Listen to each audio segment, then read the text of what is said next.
wanna be free with my people to prosper and hold it down. Don't you sit and wait, contemplating on a revolution. The time is now. I just wanna be free. I just wanna be free. I just wanna be free. I just wanna be free. Can't you see? I just wanna be free.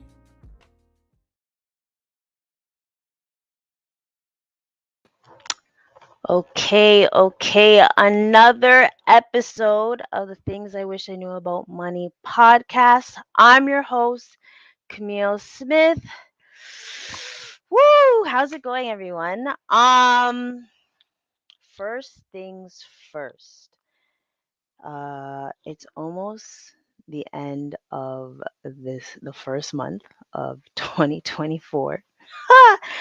And I've been really busy. Like I said, I mentioned almost every week I've had a webinar event to go to, and the biggest one that I went to was the I Am an Entrepreneur podcast live show that happened on Wednesday. And man, I have to tell y'all, I had a blast with it. Um, the only disappointment I had was attendance. And you know what? I have to learn to pick my battles and choose which thing annoys me the most. So I'm gonna be like, all right, cool. But like for everyone that was there, thank you, Christopher Lawrence from Frequency Event Promotions, for inviting me. Big up Neil, big up Elizabeth, big up George, Shirley, Mark. Mark was a trip. He was beside me, cracking me up and everything. Big up the guests that were there. I can't remember everyone's name, but like Safe Room, Kurt, he was there. Neil, I mentioned already. Big up the photographers and everything. It was amazing. We were able to learn a lot from different industries. So I really enjoyed that. So once again, Christopher Lawrence, thank you for always trusting in me and showing me love and inviting me. And then he's also having a next event. A business expo coming soon. So of course I'll be promoting that and everything. So stay tuned. And for the folks that want to see the live show, stay tuned for that because there's going to be information about that. Okay. So today I wanted to sit down. Actually, I'm not going to hold y'all. I actually did not want to do a live. I almost was just like, I just want to sit and do nothing. I've been in a funk this month. So thank you for pushing me to be able to do this because if it wasn't for you, y'all, I wouldn't have wanted to do it. However, I think especially with the tax season coming up, and I know I'm going to be a little bit swamped, I am going to have more premieres. So like throughout the week when I do feel good, and have the energy to record, I'm just gonna record, boom, bam, bam. But if there's a guest, obviously that will help me motivate to actually go live. Because I with the energy coming from the guest, I get a better feeling as well. Even though I love chat to myself and things, but I just know sometimes I just don't want to do it, but I know I have to. So I think it's best that I record ahead of time so I'm able to provide it. And then I'm okay with like, being on my phone. I'm like do and in the comments. So if you're okay with that, thank you. Keep rolling with me because I appreciate it and everything. I'm still going to give information and knowledge. It's just I don't know if I'm gonna have all the energy during the first during the wave of tax season.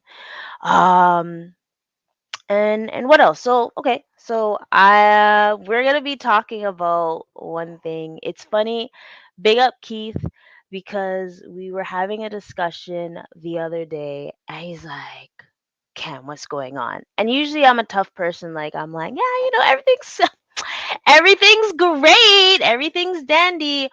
But sometimes there's some people that know when you're not doing great, and they just suggest something for you to talk about. Which this topic is, it's actually an excellent topic, and I think this is going to be for a lot of folks that are entrepreneurs or even in your personal life, that you want to figure out, oh, what kind of contract can I have for people so no one's like screwing me over or taking advantage of me, right?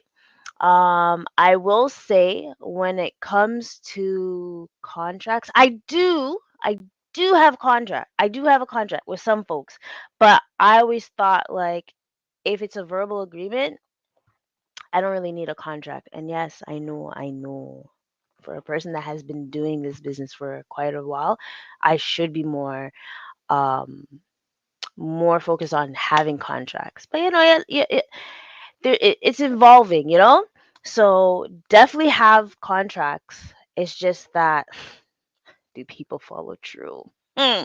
But I'm not going to discuss that on the air and things, but I just want to help folks understand things about contracts, right? So this is the reason why I brought it. The one thing about contracts, and I always have to have my lovely um stats and things. I haven't found a stat for contracts, but I actually, that's a lie. That is a lie. I did find one. Give me a second. But I think I'm going to start off with the types of contracts, okay? I'm going to start with that. Mm, mm, mm, mm, mm. So, anyone that's in the chat or anything, just tell me what kind of, have you dealt with any contracts, or what is your concerns when it comes to having a contract? Like, do you love them? You're like, eek. Just let me know. I love to hear in the chat. But before I go into that, I'm gonna start with types of contracts. I didn't even know there's different types of contracts. I just thought, boom, you have a contract. That's how it goes, right? But there's actually 5 types of business contracts every entrepreneur should know. So I'm gonna let you know. Actually, yes, I'll go to start with that one. So 5 types of business contracts every entrepreneur should know.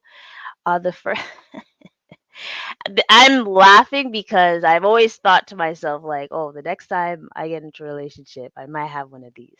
So I'm gonna post these as well. So this could be for business and personal, okay, folks? All right. So non-disclosure agreement, NDA. This is when contracts are legally binded between two parties, which outline confidential information that cannot be shared with anyone outside these two parties. And if you sign a NDA, you agree to keep the information you've learned from other person or businesses strictly confidential. And you know what? Anyone that has worked at a company also know that this is part of it. Like there's certain places that you can't discuss about anything that's going on, especially I believe 6 months to a year after even you've been fired or terminated, right? So this is one. The second one is a commercial lease. All right. So this is whether it's a shop, office, or a production space. If your business operates at a physical location, you're going to need a commercial lease. Obviously, and this even includes, and I want to bring this back to personal as well. It's like having rent. Like you made an agreement with the landlord, or yeah, landlord, that you are going to have this um, lease rent for the time being. However, commercial lease is another legally binding agreement between a landlord and business tenant or regular person. And there's responsibilities, terms, and conditions with that, like the square footage of the lease space, the length of tenancy, renewal procedures, and rental payments. So you want to make sure everything comes true, and then you know about like what's gonna happen in the lease, right? I'm pretty sure I want to say at least 95% of folks should know this one, because if you worked before, you know about an employee contract, right?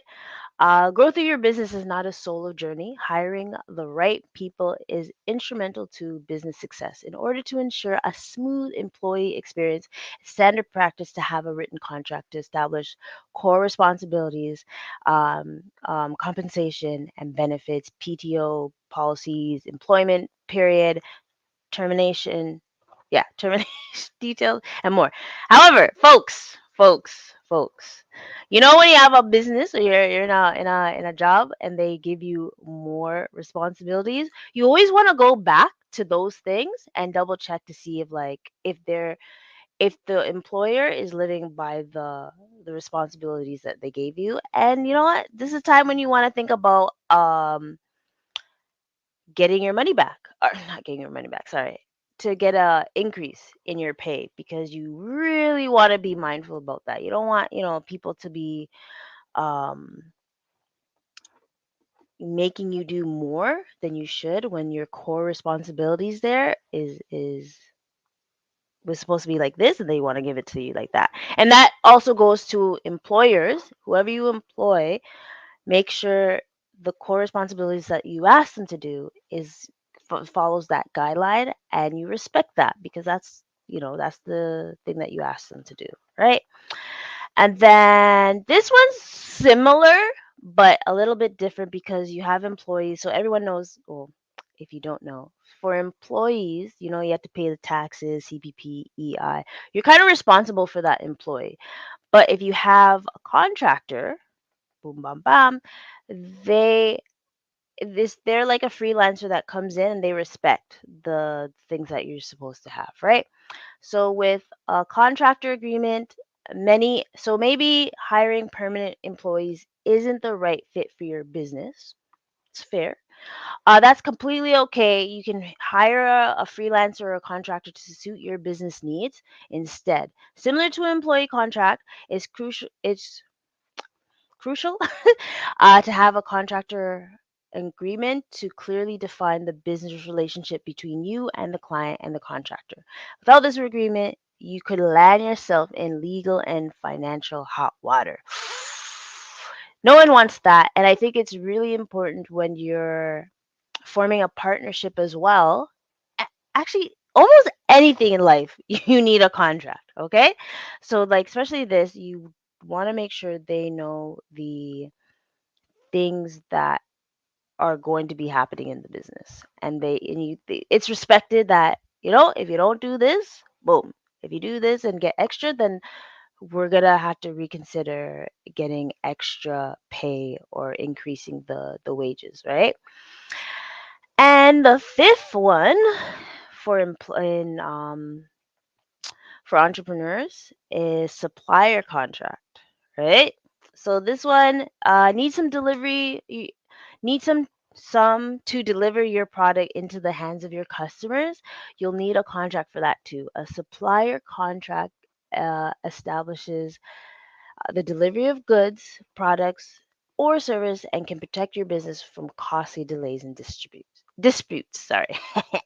Much like any other commercial contract, it's wow, it's crucial that a supplier contract clearly defines roles and responsibilities of both parties and avoid conflict in arising.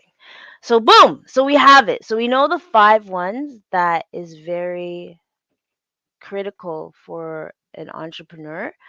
I'm gonna also talk about another one, because there's always different ones. But I wanted to have one that entrepreneurs would be able to take in consideration, but I also want regular folks to take that in consideration as well. So there are four types Again, it's going to be the same one. It's sales agreements, non-disclosure agreements, intellectual property management, professional service agreements. It's like kind of like a fixed price time materials and adhesion. I probably butchered that word. Contracts. So these are other important ones to have. So just be mindful about these. And now I guess you're wondering, why is this important, Cam? Why, you ask? Well, here are the reasons. Ba-dum, bum, bum. So I have it here. Okay. Oh, here's the study. Okay, yes, yes, yes. I did find it. I have the study. I have the study. I knew I had it. Um, so fun fact.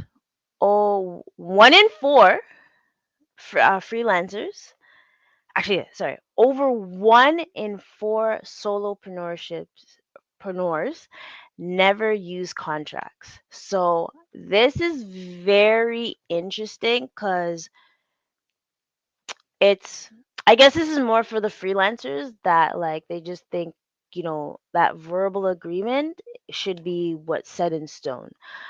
So it's really interesting that over 1 in 4 don't have contractors or contracts. Sorry, 1 in 4 freelancers include exact deliverables. More than 1 in 4 freelancers do have a contract, and small business owners are most likely to be sure warranties are included in their contracts. Golly, sorry, yo. Also, the most used contract elements. So I'm going to post this one. Sorry, not post it. I'm going to show it. Most used contract elements. Mm, mm, mm, mm. So for this one, 86% are 86% for payment terms, 75% for signatures, 62% for timelines, 56% for parties involved, and 49% offer an acceptance. And this is very interesting because I would think for contract you would have the signature because obviously you want to make sure that both parties are hello Dr. Vibe, hello, greetings. Thank you for attending. Uh, but yeah, I find it interesting that 75% have a signature on their contracts because I feel like it should be a little bit more because that's how you're able to bind the contract, right? And also, oh, I have a discussion to talk to you, sir, because you missed out the other day, but I'm not gonna call you out. But sorry. And the least used for contracts, this one, let's see, least used on contracts are multitasking at its finest. 94% performance KPIs, 87% for severability cause, 86% amendments. That's really important. That and I feel like more folks should have that. Um 83% force manure and 82% on warranties. Okay. So this is very very interesting. But I still want to go back to the signatures because why wouldn't you have that, right? Make sure you have signature on your contracts. Make sure you have the payment plan on your contract. And so here's a simple mistake that can be lasting impact. A single outside or in a contract can lead to misunderstanding, disputes, and money lost in the business world, investing time and efforts. And actually, it says 19%. This is the contract mistakes. So I want to make sure everyone's acknowledging the contract mistakes as well. Is 19% not, sorry. 19 top things that have occurred due to contract mistakes. 19% is not being paid in a timely manner. 14% had to complete extra work. And remember what I said about the employee agreement and then the core responsibilities? 13% being ghosted, 12% lost money, and 7% lost a customer. That is very, very interesting. Huh. Has anyone that's listening or watching or on the replay, is there anyone else that has experienced these type of conflicts when it comes to mistakes on a contract? Like the fact that there's people being ghosted, lost money, lost a client. That's really that sucks. I'm so sorry. But this, I know how this would happen with a freelancer because they're usually more verbal agreements. So it's quite sad. And a contract mistake could cost you. 22% of people who report losing money said they left key financial information out of their contracts. Um, golly. So with this, for a small business owner, 12,924 24 wow, $12,924 was a cost on average that they missed out on. A solopreneur missed out on 10,500 and a freelancer missed out on 1496. So make sure your contracts are up to par. And it says over 1 in 4 people attribute the wording in their contracts being too rambunctious as a reason that they lost money. So, and I understand because I have, I've had contracts where there's contracts where you so anyone that has a contract with like Telus, Freedom, and all those things, you tend to see them not reading the whole thing and missing out on a lot of stuff. So I even want to say to folks, please, please try to read every contract that you have. And I'm pretty sure if a lawyer speaks to you, they would say the same thing. Manu will say that there's the rules and regulations that's happening and you don't want to read all those pages. Just read it before you sign because it might be a big headache, right? So that's one thing I would say is be mindful about that, please. And here's contracts in everyday life. I knew there was one. I really love this article because I it shows everything. So on average, people have spent $1,232 to get out of a contract. And mind you, this is think about your phone. Think about your phone. Remember those times when you wanted to get out of a phone contract, but you had to pay extra? Oh, how much of a nightmare was that, y'all? Like, geez.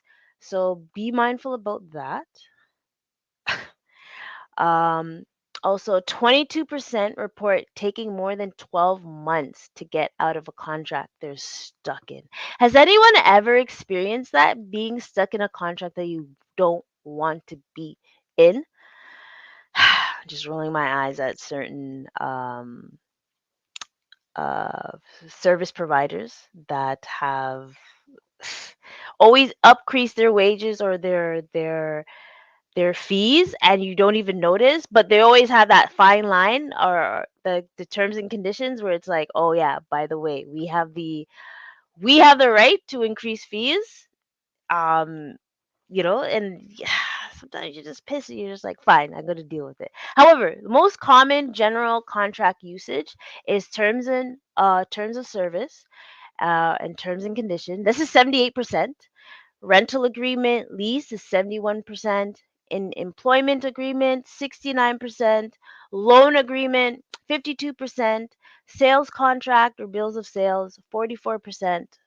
The one that everyone, not everyone, sorry. The one that I feel like most folks don't care for, a marriage license. Yes, yes, yes. Someone's gonna be like, "Oh, I don't like that type of contract." It's whatever.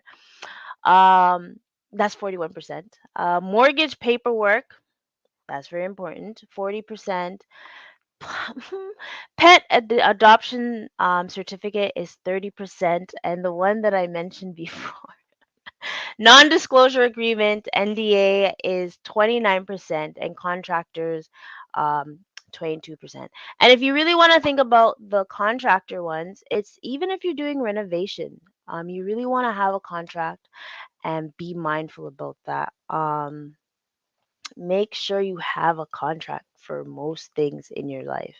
Oh, but here comes the Gen Zs. Actually, hold on, let's see. Maybe we can make it bigger. So Gen Zs um never read a contract fully. Um Usually have for new employment, renting leases, subscription services. That's the ones I was talking about, pet adoptions. Millennials, like myself. Hi, hello, hello. Big up the millennials.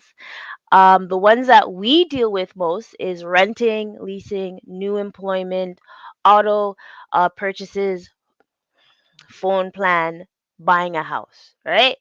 And then you have the lovely Gen X. Um, shout out to the Gen X's that are listening. They're mostly dealing with renting, leasing, new employment, buying a house, auto purchase, but 24% of you guys never read contracts fully. And that wasn't even in millennials, so that's a good thing. Like, shout out to the millennials that normally read their contract fully. And then we have the baby boomers where um buying a house, new employment, 33% of them never reads contracts fully. Divorce and renting leasing. So these are things that happen day yeah, in your everyday life. So you want to be mindful. Like, honestly, this is why I had this episode, because it's so common for you to deal with contracts. So you really want to be mindful about the contracts, whether it's in your personal life or your business, so you're able to um stay out of sticky situations and making sure people aren't pulling a fast one on you. So I really like this article. I'm not going to read any more of it, but there's actually a study, or not a study, sorry, 10 things you should know before you sign a contract. Okay, so I just want to give y'all these tips and tricks about that. Before you sign any contract, shop around. First of all, understand which each company is offering. So this is like service providers, homes, anything, right? Shop around. Actually, I'm gonna put this in the banner too. Shop around. Boom, bum, bum. Mm, mm. Sorry, I want to do that one. Know who you are dealing with. When it comes to reputation, it's very important. So ask a friend, family for references. If you're not sure about companies' reputation, uh, that's a good one. That's a good one.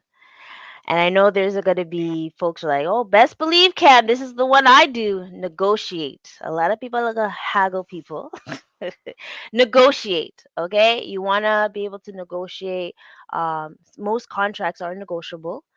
So just make sure you know the information or how you want to negotiate. So you're able to have a budget that works with you, whether it's your business or personal life, right?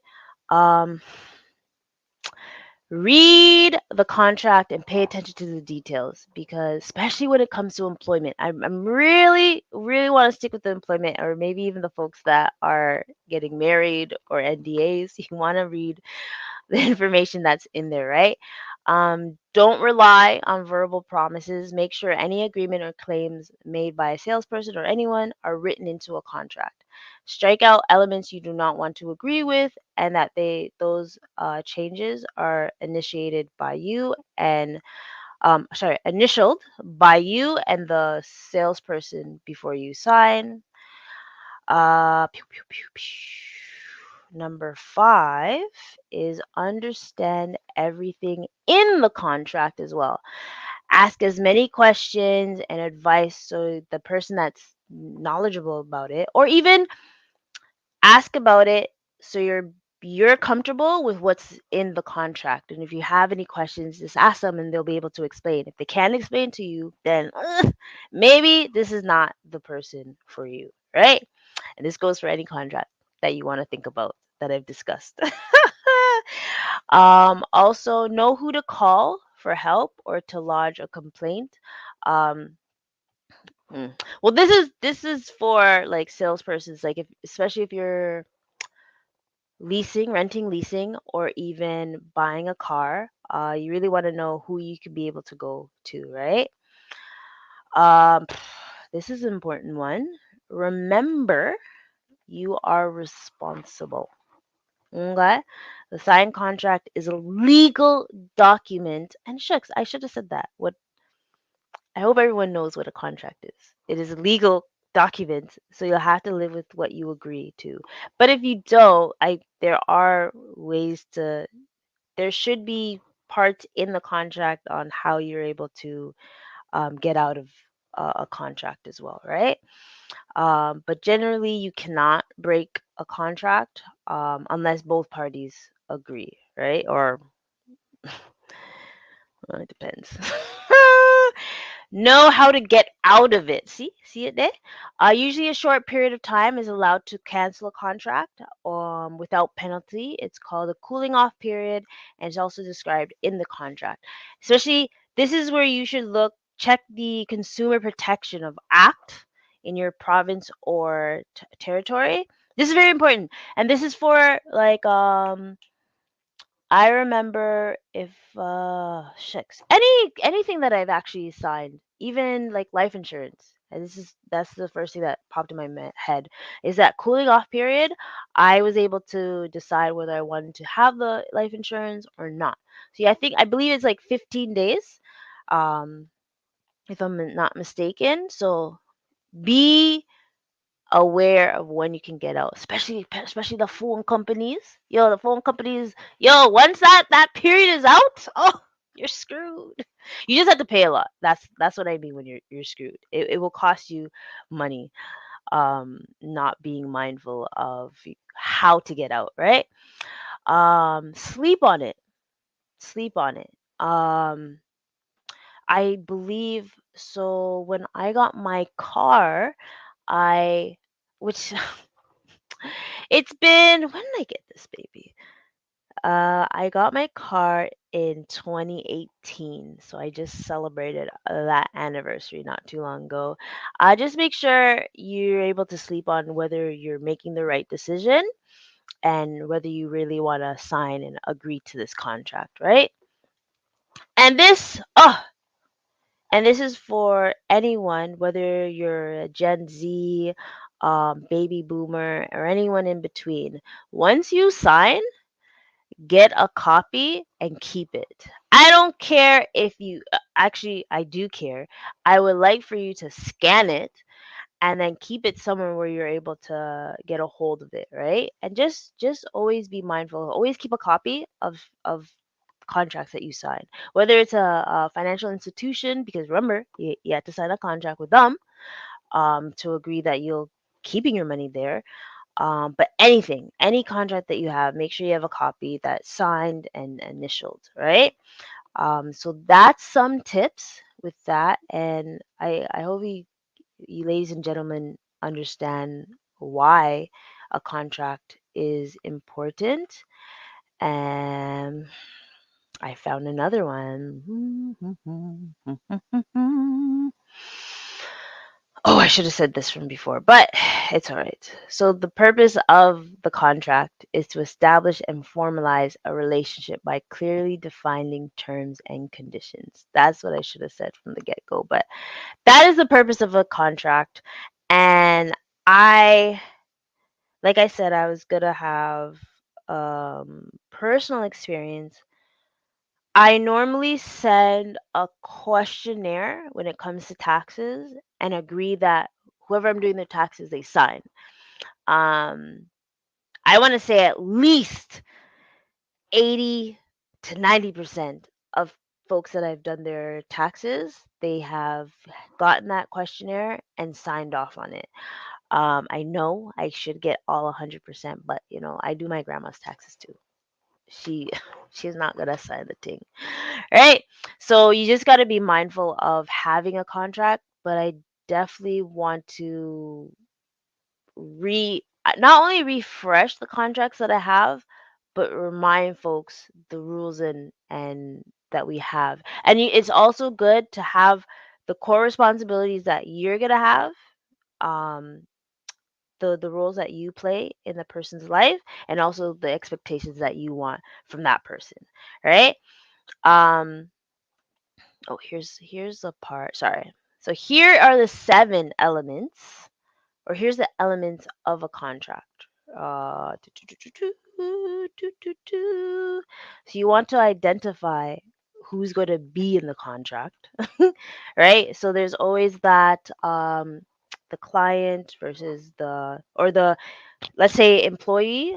It's always the employer and the employee, so it's always going to be your name, their name, and all that great stuff. Then there's the offer, boom, bum, bum. The promise that, sorry, I didn't do that. The promise that one or two parties will or will not, in the case of non disclosure, perform a specific action. Consideration is another element when it comes to a contract. Something of value is promised in exchange for the actions, right? Sorry, consideration. Ba-da, ba, ba. And then there's also acceptance. So this is proof, such as the signature. That's why I'm really confused that there's only 75% that has a signature. But hey, who am I to complain? Sorry, and an expression that both parties agree to the terms. So whether it's going to be happening for a year, especially the same way how it goes with rental. Granny, oh gosh. Yes, Dr. Vibe. Granny doesn't have to sign a signature. Also, awareness. I think this one's important. And this is very important for the folks that have um any contract you have, especially your everyday and your business, is the proof, such as signature, demonstrating that both parties are clearly understand and agree to the contract. So sometimes you have to come bring it up and like, hey, we agreed. If this doesn't happen, nah, do nothing. Um, Capacity. Sorry, I can't type as fast as I can read, y'all. Such or each signatory has demonstrated the legal capacity to understand what they're signing. And the last one is legalty. Jeez, my bad, folks. Is all contracts are subject to the laws of the jurisdiction under which they operate. So whether it's provincial or federal, that's something that you want to put in your contracts, right? And just to say again why contracts are important is because it's the act of a represent reputation representation, sorry, of obligations in writing, highlight the necessary details and expectations of any agreement, helps generate more revenue, ensures confidentiality, elevates risk and averts disputes, boosts the effortless of operations, aids compliance, and had adherence sorry, to legislations, maintains strong corporate cooperation and interaction, gives assurance and satisfactory for both parties or all parties. So solidify your organization image and philosophy. You know what? This is true because most organizations that I've dealt with, whether it's Centennial, Black Moms Corp, Buy Blacks and things, we have a contract. And even I know Dr. Vibe that's in the chat, he would say you have to have a contract. And even if it's like co-signing someone, make sure you have a contract. I even have like I mentioned it the other day, a crowdfunding. I have a contract. Like so I know I can't there's some things that I can discuss or some things I can't discuss. I at least can say that like, I'm supporting the business, but I absolutely know that we can't chat the business because there's a confidential um aspect in it. So any sort of business you have, whether it's everyday business, make sure you have a contract. Okay? Okay? Because it's just you don't want to get screwed over at the end of the day. And if there is a time when you're like, hey, we have a contract, we agreed that if you don't give me the payment after a certain time, I'm not doing your work. And to make sure any business or entrepreneur, make sure you add that part. Done clapping because you already know. But I'm going to give you guys 10 last tips for preventing and managing contract disputes. And then I'll let y'all go because I know you want to enjoy the rest of your evening. Um, have a clear written contract. One. Two, early indicators, like breaking down in communications, like how you want to be in contact. I know Dr. Vi would say that. Whether it's, would you want, I actually had to add that. I actually have to add that one. I'm glad I found this one. Is breaking down communications, whether if it's by email, calls, supplying documents, missing deadlines, and or how your communication is going to be. Um, whether it's where you're going to book an appointment instead of just calling me randomly. That's very important. Just to make sure everyone understands. Communication talk really is cheap. Keeping lines of communication can save a big legal bill later on. That's how some disputes are misunderstood. So even if it's emails, that's even better. Four, don't be too hasty and ensure you understand your position. Once again, the agreements and the core responsibilities and the expectations. Make sure you're able to agree with that. Documents. It's very important that you preserve documents from the outset and ensure that any standard procedure from the destruction of documents data is suspended while dispute is being resolved. Privilege. Throughout the lifetime of any dispute, written and oral communications will need to be carefully managed to protect your position. So it's a privilege, right? Protect the privilege, I mean. um, Adhere to any disputes resolution requirements in the contract. Have that in. That's a good one. Ensure pre-action protocols are followed.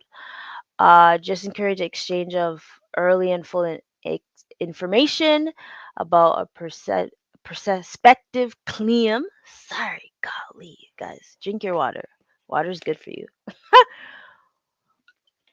Number nine, don't forget your limitations. As soon as dispute arises, you should also consider statutory and contractual limitation periods. Oh, this is going to be a great one. And take legal advice. Number 10, take legal advice, whether you have an in-house lawyer, external lawyer. Review this with a lawyer or a paralegal. I'd say make sure you do that because you don't want anyone to the full understanding is making sure everyone at each party understands what's happening, and just having like a discussion, reading it out loud, reading the contract fully, just so everyone knows what's happening. All right. I mean, at the end of the day, a contract is there to save your arse when things um, go wrong. So make sure you keep a copy of it, and sometimes amend it. See if you have to follow up with someone on the contract. And I know what I'm going to be doing before the tax season starts. I'm definitely going to be adding more stuff to my contract and making sure it's clear and precise of what the expectations are. And I hope you guys learned something about contracts, and just make sure like the last thing I want to say, I had to write it down. I had to write it down. Hold on. Mm-mm-mm. Oh, geez, where is it? Where is it? Boom. I had to write it down. Just make sure when it comes to a contract, there's ethical and moral values that are being exchanged, and that people remember to respect what was written in the contract, and try not to have verbal contracts, because people, one, you can forget what you agreed to, and two, it's just you want people to respect you overall, right? So thank you all for listening. Just make sure you like, comment. Please let me know what type of contracts that you've done, and then, or what in your contracts that you would like to tweak, because I think it's very important. And how many of y'all actually read the contracts? I'm There's most contracts I do read, and so I think the millennials probably it wasn't one of the top things for millennials, so boom bam bam. But it is important to read your contracts, okay? And if there's anything else you guys want to talk about with contracts, please feel free to contact me. Boom bam bam. Yeah, just contact me if you want to talk and anything. And until next time, folks. Peace, love, and check on your strong friends, because you never know what's happening with them. All right? Blessings.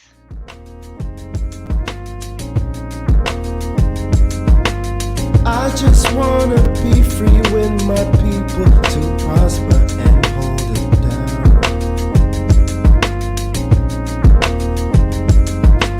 Don't you sit and wait, contemplating on a revolution. The time is now. I just wanna be free. I just wanna be free. I just wanna be free. I just wanna be free.